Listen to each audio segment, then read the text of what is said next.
छत्तीसगढ़ की राज्यसभा सांसद सरोज पांडे ने कोरबा स्थित Bharat aluminium company limited Balco company का मुद्दा राज्यसभा में उठाया।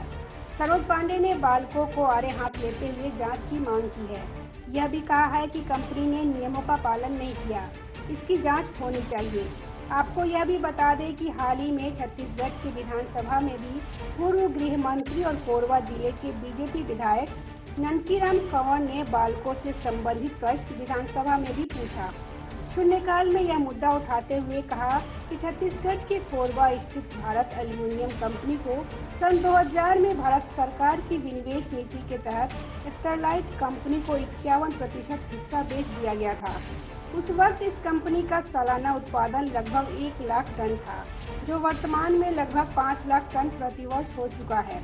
यह उपक्रम देश के सबसे महत्वपूर्ण और बड़े एल्यूमीनियम उत्पादकों में से एक है। कंपनी में भारी अनियमितता है। कंपनी ने नियमों का पालन नहीं किया, जिसकी जांच होनी चाहिए।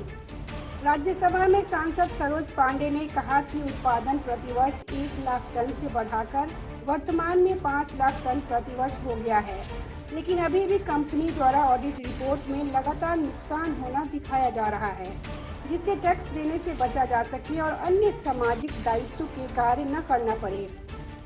कंपनी रूल का पालन न करके सभी वित्तीय दस्तावेजों को पब्लिक डोमेन में नहीं रखा जा रहा है। कंपनी द्वारा क्षमता विस्तार की अनुमति में अनियमितताएं हैं। जिस जमीन पर नए प्लांट बने हैं, उस जमीन का प्रकरण सुप्रीम कोर्ट में लंबित है, जिसे स्थानीय प्रशासन से छुपाया गया है। अवैध रूप से अनुमति प्राप्त की गई है। यह एक गंभीर विषय है और इनकी तुरंत जांच की जानी चाहिए। सरोज पांडे ने कहा कि किसी भी उपक्रम की स्थापना इसलिए की जाती है कि उस क्षेत्र का विकास हो। कोरबा में प्लांट लगाने का उद्देश्य यह था कि वहां के स्थानीय निवासियों को रोजगार मिल सके, लेकिन कंपनी द्वारा इन दोनों मूल नियमों का उल्लंघन किया गया। कंपनी ने मूलभूत सुविधाओं के लिए कुछ नहीं किया और न ही स्थानीय युवाओं को रोजगार दिया है।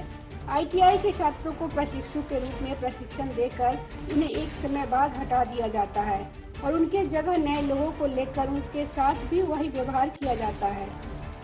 उपक्रम के दैनिक कार्यों को निजी ठेकेदारों को ठेके पे दिया जाता है, जो बाहर के कार्मिकों से कार्य करवाते हैं और स्थानीय युवक बेरोजगार रह जाते हैं। सरोज पांडे ने बाल्को के कार्यों की जांच की मांग उठाई है। कोरबा में स्थित भारत एल्यूमीनियम कंपनी बाल्को को सन 2000 में भारत सरकार की विनिवेश नीति के तहत स्टरलाइट कंपनी को इसका हिस्सा बेच दिया गया था। इस कंपनी का 51% शेयर स्टरलाइट कंपनी को विनिवेश नीति के तहत बेचा गया था, जिसके बाद से कंपनी का संचालन सार्वजनिक उपक्रम के तौर पे हो रहा है।